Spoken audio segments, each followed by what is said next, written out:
WCBI News at 6 starts now.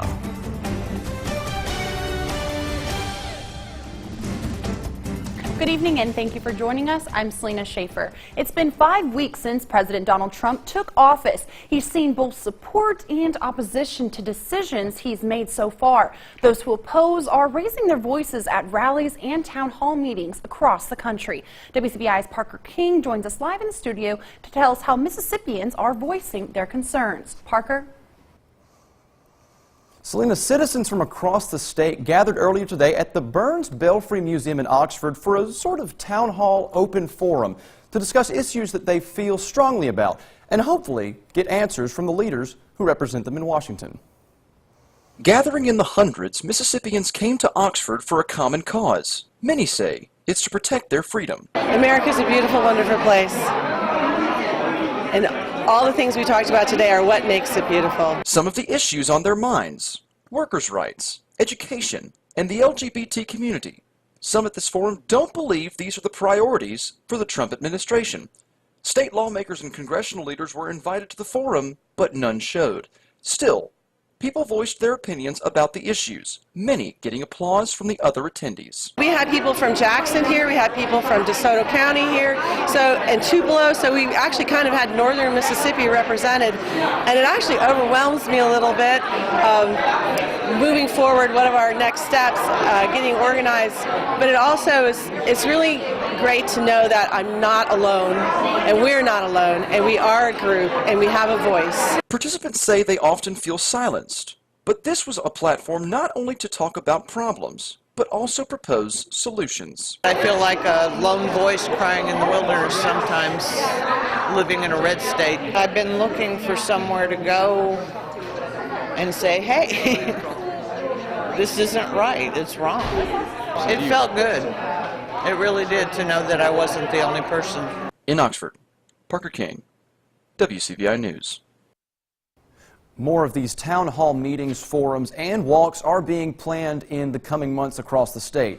Legislators are being invited to these events as well. Selena, back to you. All right, thanks for that update here in the studio, Parker. Well, the Oxford Police Department is currently looking for 2 suspects after a gunshot wounded one man. At around 7:35 Friday evening, the Oxford Police Department responded to the area of Peggy's Road in reference to an assault with a firearm. The victim had a gunshot wound to his leg and stated that he was approached by 2 black males asking for a cigarette. When he approached them, both suspects pulled firearms and attempted to rob him of his money and jewelry. When the victim refused to do so, one of the suspects fired their weapon. The suspects fled on foot. He was transported to Baptist Memorial Hospital and was released shortly after. If anyone has any information, you are asked to contact the Oxford Police Department. Well, nationwide manhunt is underway for a man wanted for murder and aggravated assault in Mississippi. 28-year-old Alex Bridges Deaton is described as a white male, 5 feet 9 inches tall, weighing 170 pounds, with hazel eyes and brown hair. He is considered armed and extremely dangerous. The Mississippi Bureau of Investigation is assisting the Rankin County Sheriff's Department after deputies discovered Deaton's girlfriend dead in her apartment after a welfare check. Deaton is believed to be driving the victim's car, a white 2012 GMC Acadia, bearing a Mississippi Nurses Foundation tag. If you have any information, you are asked to contact the Rankin Sheriff's Department.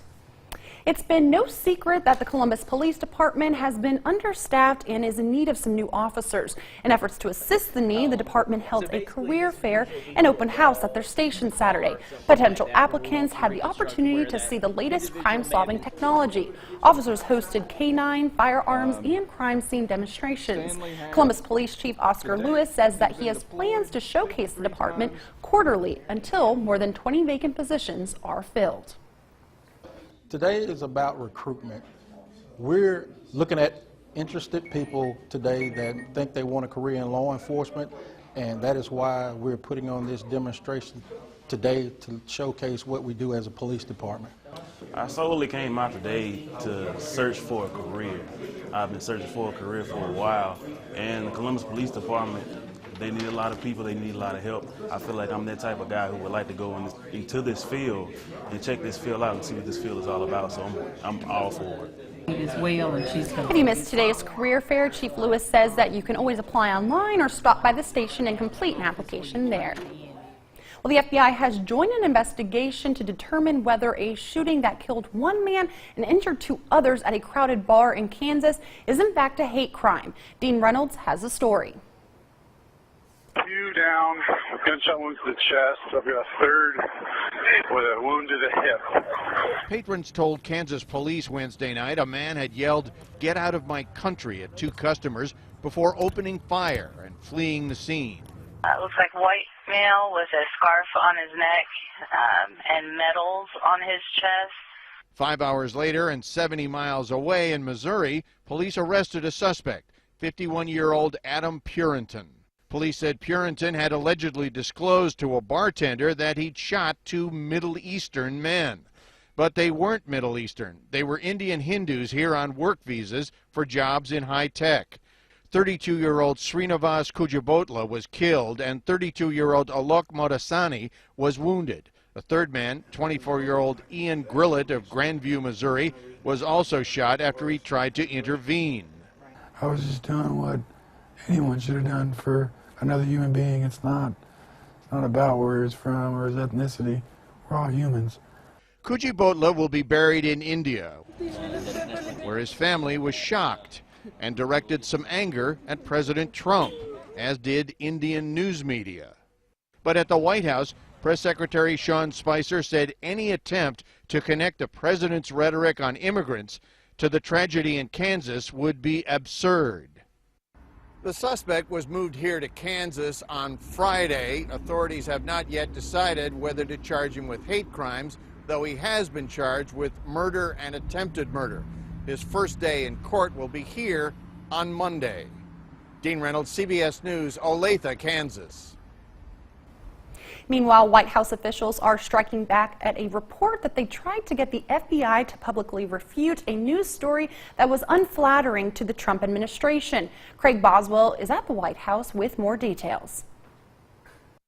The White House denied a CNN report that Chief of Staff Reince Priebus tried to pressure the FBI to publicly deny news stories that Trump campaign aides were in contact with Russian intelligence officials. Spokesman Sean Spicer argued Priebus had to seek the FBI's help to rebut what he called inaccurate reports following a New York Times story about contacts with Russia before the election.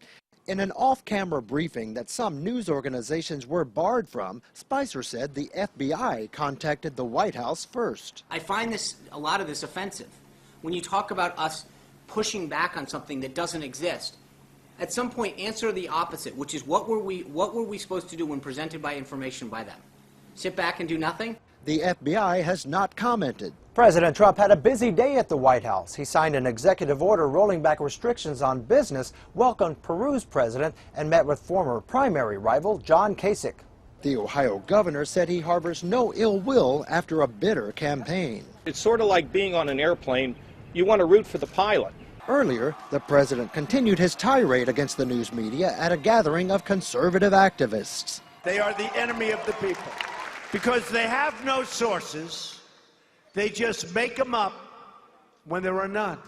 And he repeated the same promises he made as a candidate. We will promote our values. We will bring back our jobs and our dreams. The president even wrapped up his appearance with the same music he used on the campaign trail. Craig Boswell, CBS News, the White House. Several news organizations, including the New York Times, the Los Angeles Times, CNN, and Politico, were blocked from partaking in the White House press briefing. Well, it's now time to turn it over to weather for our first look with meteorologist Griffin Hardy. Griffin, how's it shaping up out there? Got sniffles? I sure do. It's probably because of this. We're 25 degrees cooler compared to where we were this time yesterday in Columbus. We're going to continue to cool down for the rest of the night. Pretty close to freezing for overnight lows. We're at 47 degrees in Tupelo right now. Nice sunset down there, or up there at the moment, I should say. And here in Columbus, we're at 49 degrees. And as far as the forecast goes, we're going to have more sunshine tomorrow. Still going to be remaining cool. Overnight low of 31 degrees for tonight. We've got some rain next week and possibly some severe thunderstorms. I'll break all that down for you in just a few minutes. Selena? All right, thanks for that update there, Griffin. Mississippi State's Bost Extension Center plays host to the Mississippi 4-H Leaders Conference. This year's theme is Growing Mississippi 4-H Volunteers. Today, more than 100 4-H leaders representing 60 counties from around the state are receiving some valuable training. The annual Leaders Association Conference provides tools and resources to 4-H volunteer leaders. It's these skills and resources organizers say are valuable to teaching 4-H youth to become productive citizens. Hopefully, we will give our volunteers the skills and tools needed to go back to their respective counties and 4-Hers and teach what they have learned here. With more than 6 million young people involved, 4-H is the largest youth organization in the world. After a 2-month winter hiatus, a group that specializes in living history kicked off its 2017 schedule. The Tombigbee Pioneers, decked out in early 1800s style clothing, performed some tasks that used to be part of everyday life but are now almost a lost art. The club, which meets every 4th Saturday of the month at the Natchez Trace Visitors Center, they demonstrate everything from basket weaving to quilt making. J.D. Jones says that they may have about 20 members and are always looking for more people to join. They don't have to know anything. They just come. We just kind of encourage to be, dress, period, dress, and have a craft, and we can teach them the craft. We can use 10 more basket makers. If they want to join doing that, or chair caneers, about any of the crafts, it doesn't matter. Basket weaving, leather work. We'd really like to have a blacksmith. That'd be great. Woodworkers. The group started in 1995 and conducted living history programs all over Northeast Mississippi. Coming up after the break, hear if the internet's favorite giraffe has given birth yet. Stay with us.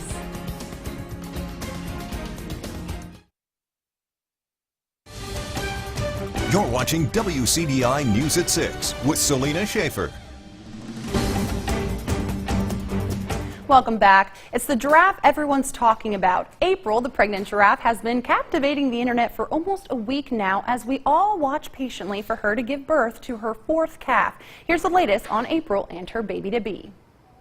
April, the giraffe at Animal Adventure Park in Harpersville, is expecting. She's pregnant and is due any time now. The 15-year-old giraffe is rounding out the last month of her 15-month pregnancy. When the calf is ready to come out, it'll actually do what's similar to a swan dive and will fall 6 feet from mom to the floor. After giving birth, the new calf will stay with its mother for 6 to 10 months. Before moving on to another facility where she can start her own family. Since it's the off-season, visitors can't come to the Animal Adventure Park to witness this miracle of life in person. But that doesn't mean you'll miss it. A camera was set up in the giraffe pen and live streams footage of the enclosure 24/7. That means that even though visitors can't come see April giving birth to the new baby, they can still watch all of the action live online at any time. And people certainly are. Jordan Patch tells us between 1,100 and 1,200 are watching at any given time. Now with our live feed on YouTube, we have people supporting us and supporting April from all over the world. We have viewers that are throughout the United States, also throughout Europe, Australia, and even Asia. And April certainly isn't camera shy. You like the microphone? Patch expects to see more visitors with the zoo's newest member on display this season. This is going to have a huge economic impact in the surrounding area, whether it's hotel stays, gas station purchases, dining. There is a residual effect here. The zoo reopens for its summer season in May. Until then, the world watches as we wait for that new giraffe to literally drop into the world. And as of right now, April still hasn't given birth, but we are told for the 5th day in a row now that it could be any minute.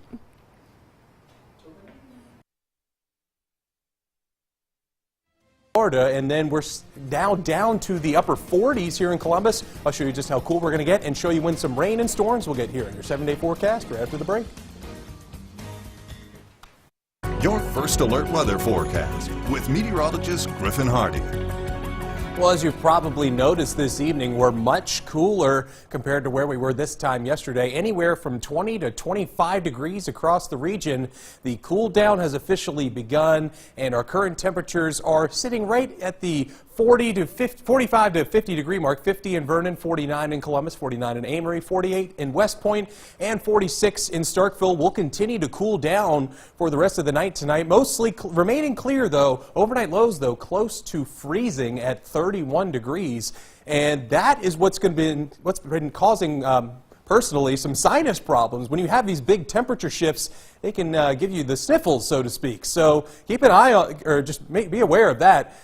We've got another sunny day for tomorrow. Temperatures will be roughly the same with highs in the 60s, but more consistent rain chances come in for the start of next week with some scattered showers and maybe some thunderstorms. Here's this ridge of high pressure that'll be positioned over the deep south for tomorrow morning, giving us some nice and calm weather. And then our next rainmaker comes with this low pressure system that will be crossing into the state Monday morning, bringing with it some widespread showers and a few rumbles of thunder here and there for Monday afternoon as well. It'll be lasting throughout the day on Monday. We could see a bit of a break from that on Tuesday, a little bit of a slimmer rain chance there, and getting a break from that as well with that on Tuesday evening. But Wednesday, along this cold front, this is where we're expecting maybe some possibly stronger thunderstorms to develop along this. There is some uncertainty on just how far south this front will go. This is something we'll keep an eye on for the next couple of days, but right now, best thunderstorm chances look to be on Wednesday. So for tomorrow, though, we're going to be seeing high temperatures in the low 60s. Once again, mostly sunny skies, very comfortable, a lot like what we saw today. In your 7-day forecast, again, Monday, Tuesday, and Wednesday, got some solid rain chances there with the strongest rain and thunderstorms on Wednesday, and then Thursday and Friday, sunshine returns to the region as well as some more seasonal temperatures. Selena? All right, the Rebels fight to get back into the bubble with a tournament berth on the line. Highlights from Oxford next in sports. Here's WCBI Sports with Tom Ebel. Fresh off its overtime victory over Mississippi State, Ole Miss still has work to be done if it wants a shot at a NCAA tournament berth. The Rebels return home to take on struggling Missouri. Ole Miss led after one half, but struggled with 11 first-half turnovers, and this is not it.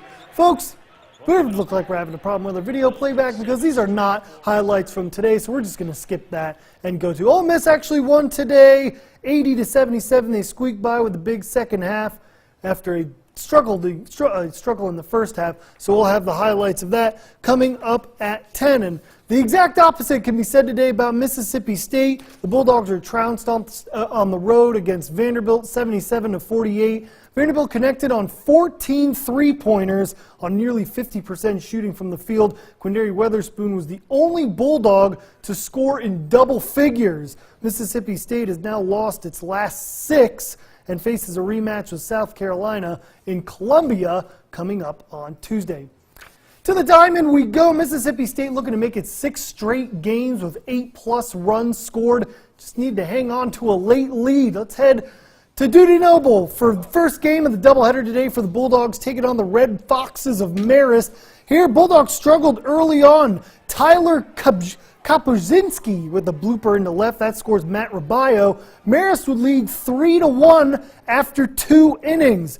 But Mississippi State, they break out in their half. Jake Mangum hit by a pitch. That's going to load up the bases for the man on fire, Brent Rooker. This man is swinging straight fire, I think. His bat is literally covered in gasoline, blowing up at the moment. That would bring home Ryan Gridley and Jake Mangum. The Bulldogs go back in front. They're up 5-3 after 2. Rooker would go 4 for 4 with 4 ribbies on the day. Ashcraft, he would settle in after that. 5 innings, 4 strikeouts for Graham Ashcraft in this one. And then Diamond Dogs would add to their lead. It's Rooker once again. He's going to get the hit and run. Here comes Gridley scoring all the way from first. Rooker over the past 2 days, he's 8 for 8, 3 home runs, 14 RBIs. Mississippi State would lead 6-3 after 6. Pour it on after